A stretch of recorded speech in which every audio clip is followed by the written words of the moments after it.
Welcome to the Business Bites Podcast, the podcast for busy entrepreneurs.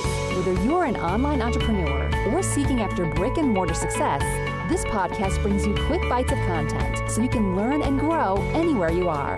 Now here's your host, Rachel Brenke. All right, Scott. So thank you so much for coming on today. I'm excited to talk about asset protection for entrepreneurs. Before we dig into that, can you just tell us a little bit about your background and kind of your path and how you got here? Yeah, so I'm an asset protection attorney. I work a lot with real estate investors and entrepreneurs. What we specialize in is how do companies need to operate so that way they can operate most efficiently for what every individual person needs. But I started, selling candy and doing lawn mowing when I was 8 years old. I bought my first piece of commercial property while I was in law school and had an active transmission and auto repair business that we were running simultaneously. Flipped that to graduate from law school without any debt. Went in to be a litigation attorney for a couple of years, suing insurance companies because the thing is people don't realize insurance companies are in a business of collecting premiums and denying coverage. And I was suing them when they didn't pay out when they should have. And now I work with real estate investors and entrepreneurs on business structuring to help protect the wealth that they work so hard to create. No, I love it. I think that this sort of topic of something like asset protection sounds so scary. So can you just kind of give us like a easy layman's understanding of what asset protection really means? Yeah. So the first thing you have to understand is that rich people don't own things. Rich people have companies that own things, right? I had a friend of mine who lost $3 million in real estate from a single lawsuit because he held everything in his personal name. And that's when I first realized, I said, wow, man, holding things in your personal name is really just a catastrophe waiting to happen because you don't control when lawsuits happen to you. It doesn't matter how honest you are or how good of a person you are or anything like. It's somebody else making a decision to do something, right? So that's when I first, started to learn about the importance of it. And man, does it really, the tools that you can use are as simple as just LLC structures filed in one of the 4 key states that have the best asset protection laws, like Texas, Delaware, Nevada, or Wyoming. And just that, and taking your assets and holding it in that LLC protects you in case you have a lawsuit, right? You get into a car accident that exceeds the limits of liability of your car insurance policy, or, you're running your business and somebody sues you personally because of an email you sent them. They said that, where it committed fraud, which insurance never protects you from an instance of fraud. Any of these things that happen, it's just a simple LLC structure. And, now you can get sued all day long, but people can't touch your stuff, which I think is pretty cool. And, it's funny that the way you phrased it, because it's exactly how I always talk about on the podcast. And the people that are listening, guys, don't be overwhelmed with the term like asset protection. It's the same ideas of what I've been talking about before to you. I'm just bringing Scott to come in and kind of flesh out some things. We're going to dig into exactly how to do all of this. But listen to what he just said. It's people who are trucking along and then all of a sudden they have an issue. I always say you never have an issue till you have an issue, but you can't undo it once you're on the brunt end of a lawsuit. And as an attorney myself, I hate, the word hate is extremely strong.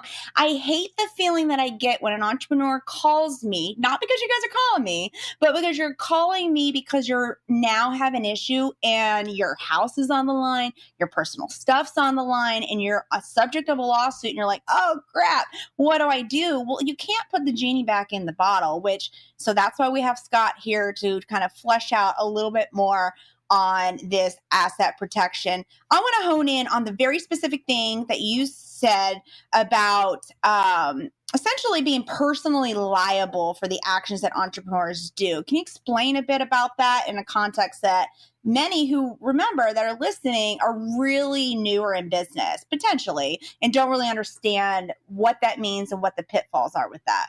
Yeah. So typically what you should always be thinking about, whether you're a real estate investor or you're an entrepreneur, is just what are the best practices that major companies use, right? And the question would be is, can I afford to do what major companies do? And the answer is yes, right?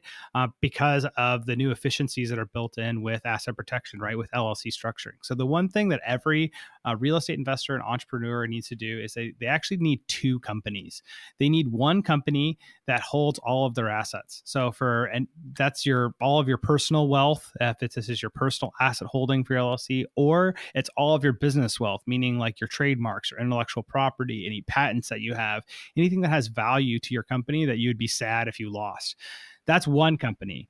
Then you actually need a completely separate company that does all of your active day-to-day business operations, right? So what that looks like is that's your face to the world that everybody's going to interact with. It's going to send all your emails. It's going to be, what any of your contractors are going to sign contracts with. Everything would go into that separate LLC. So what this really means in the net effect of it is that you have one LLC which owns everything and it does absolutely nothing, because anytime you do something, you have liability. And then you have a completely separate LLC that does everything, but it doesn't own anything. And that's that boogeyman LLC that we hear about called a shell corporation. But the reality is the reason why people use shell corporations is because they're highly effective and they protect you. Why would we ever wait until we're worth millions of dollars to put something in place relatively inexpensively for, less than $1,000 in some states, that you can have all of these amazing protections that, that all of the big businesses use? We could all be doing it. Mm-hmm. Agreed. And I'm going to pause him there real quick just to point you guys to a couple episodes where we can flesh out a lot more of the nitty gritty of this so that we can keep going on here. So we have episode 5. You guys can find it at rachelbrenke.com. This is one of the layers of protection. And then episode 31 and 32 are very specific into business entities and what they are and how they work, as well as how to set them up. And I bring that now because, Scott, I want to ask you, why you keep saying LLC, and I have my own personal reasons why LLC is pretty recommended to many individual entrepreneurs. Is that kind of your go-to? What about corporations? Yeah, so LLCs are always the go-to for most all entrepreneurs, right? And because it's usually the easiest thing to form and maintain. Like for most states, you don't even have to have yearly minutes. I like to use Texas because Texas doesn't have any ongoing fees. It has strong asset protection, and there's no yearly requirements of what you have to do to maintain the LLC, besides just a simple franchise tax filing, which takes like 10 minutes to do. Oh, even that. I'm in Texas. Yeah. It's the way to go for that. Now, all of the other pieces, like your other options, so like, S corporation, C corporation, whatever, that has everything to do with taxes. Doesn't have anything to do with protections. So really what you have to do is decide what's my best tax treatment and then work backwards into LLCs. Now, if you're beginning and you're making less than, say, $80,000 a year in profits that you're pulling out to yourself every year, then an LLC is typically the right way to go. Once you start getting to that 50 to 80 or 80 plus range, then you're going to want to start using an S corporation to pull your income out. And those are more advanced strategies to look at with how do you do the holding and how does the money flow through the S corporation, that you become your own employee of your own S corporation and therefore able to avoid self-employment tax. So there's a strategy into that. But your number one bread and butter thing to do is just go ahead and get some LLCs put in place. Then once you decide to say, well, now I have to start looking at this tax piece, cool. Well, all you have to do at that point is then file an election for your LLC to be taxed as an S corporation. So you don't even have to do anything extra at that point. So you always just file an LLC. There's no reason to do anything else. And, I'm glad you brought that up because that is definitely kind of one of my favorite strategic things that I look for. And I also use it as a qualifier when I talk to CPAs. I don't know why. It just seems to be like the holy grail. I want to see if they can comprehend, because I've seen many CPAs, and guys, we're not going to go down this whole path of taxes. We'll get back to actual asset protection. But if you're thinking, oh, I'm at that threshold that he just mentioned, maybe I need to consider talking to a CPA. I've seen many CPAs who will automatically go, oh, you need to get rid of the LLC formation and you need to be a corporation in order to be taxed properly. And I'm not even a CPA, and I know that's not the way it works. You can be an LLC because that's formed at the state level and take the election like Scott was just talking about at the IRS tax level, and it doesn't require an actual structure change. I don't know. I often like to see what CPA's response to that be, because I see many that make their clients do a whole conversion of the actual entity itself, which isn't needed to receive the tax benefits. This is where it really pays, Rachel, to have quality professionals that assist you, right? That's one of the things that why we specialize in just these areas. We have about 2,000 clients and protect about $1.3 billion in assets across the country is because what we're able to do is filter in everybody what they need and say, what is the most efficient way for you to get started? Because a lot of people can't start by paying, $10,000 for the super fancy, stuff that you need when you're really high level, right? They need something that's simple that they can build on efficiently and that's flexible to change with them. And that's what my experience and Royal Legal Solutions experience is how do we do that, right? Because as an entrepreneur, every single dollar counts, right? So we have to make sure that we're spending it efficiently for now and for how we grow in the future.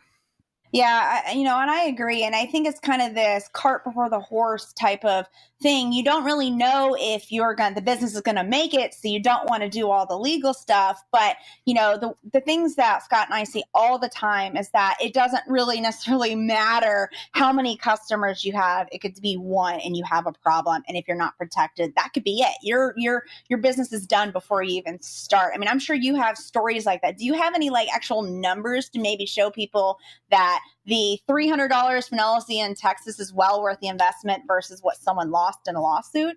Oh, yeah. Well, I mean, I have that one friend of mine, right, who lost $3 million from a single lawsuit because he had everything held in his personal name, right?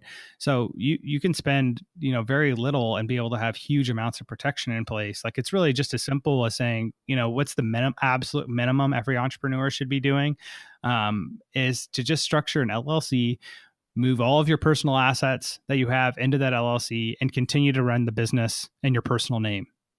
So that way something can go wrong. The client wants to sue you, whatever the case is, they're going to sue you, but you don't own anything. So the worst thing that happens to you is they hurt your credit score. They can't touch any of your assets because it's held inside this other LLC. That's not ideal. Because now they can hurt your credit score by suing you. So what you would do to eliminate that risk is establish that separate shell LLC to then prevent them from being able to harm you directly. And that's what that shell LLC would do in that case. But you have it time and time again is that what you really want for lawsuit protection is people to sue you and you don't care, because the moment that you actually have to start caring about a lawsuit is when you start having to pay attorneys a minimum of $5,000 to start taking the case to defend you in court. And then you pay them continually over time. And if the case goes all the way through trial, you're usually spending about $30,000 to $35,000. So how cool is it to be in a position where you can say, well, I have all of these protections put in place. Likely if they attack me, I'm totally protected. And even if they do succeed with it, they're not really going to be able to get anything at all. Mm-hmm. And keeping in mind, again, like he had said before, if you are a defendant of a lawsuit, you don't get to just walk away from it. You're committed to go through it. So hopefully you have your assets protected because you can't do any changes that are going to impact that at that point. One thing I wanted to clarify is when Scott's saying in your personal name, that doesn't mean that you're actually using your name in business. I know many people, they'll have online shops or they're bloggers and podcasters, and they'll set up under a different name, but they never really took any steps with the state. So what I mean by set up is they get the website, they get the iTunes profile, and they start working, right? You start taking money from sponsors, selling products, etc. But you never took the steps to become an LLC or something else. You may not be using your own personal name, but there is no distinction between you personally and that company that is under a different name. You are all one. Everything can be touched at the same time. So, Scott, tell me, what it would be the next thing if some people are listening and they're like, I've got my LLC on lock. What are some other steps for asset protection should they be mindful of? Yeah. So once you go through that first LLC step, the next thing I would say is probably it's a good idea to have, insurance. It's appropriate for whatever the activities you're doing. And that's going to be known by your community or organizations that you're associated with. They're going to say, hey, you're doing this. You probably need this type of insurance. They're always going to have recommendations for you on those types of policies. You never want to rely just on a holding company if you can at all avoid it, because insurance is really good at getting rid of all of the nuisance people in your life because it just dumps all the problems in their lap. The reason why we don't rely just on insurance, even though they're effective, maybe say 80% of the time, is that 20% of the time they're not effective. They won't cover the claim, or it's too expensive for it. And then that's when an asset holding company comes in to help protect us, to make sure that we don't have catastrophic loss, right, from a lawsuit with that. Now, once we start looking at what you can do with LLC structures, then it can get really cool really fast, right? You can start holding assets anonymously. You can hold your companies anonymously. You can start looking at series LLC structures, especially if you're a real estate investor, to compartmentalize every single asset for free while having one bank account and one EIN number, et cetera. I've seen entrepreneurs use a series LLC structure to be able to launch multiple businesses without having to pay additional filing fees and operating fees and all of that for each new business they launch. I love it. I love it. So those of you that are very similar to me, that build brands over and over in multiple industries, that right there is the answer, because that was what I was going to ask anyways, is the answer what you would need to do to help kind of avoid having, even more administrative burdens and money outlay. You're going to have some, but at least there are structures available for you guys to be able to set up in that capacity. So we're looking at LLCs, then we're looking at, to multiple LLCs here, and then also having the proper insurances in place. Are there any other steps that the entrepreneurs listening can go and do in research today that can also help drive them towards a more protected position?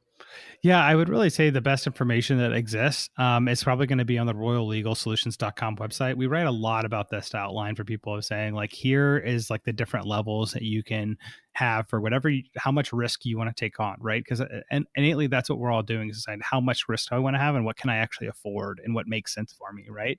So what we've done is a really good job is about outlining, here's all the major strategies people use. Here's our approach, that way we think about it from, because we're all entrepreneurs ourselves in the company.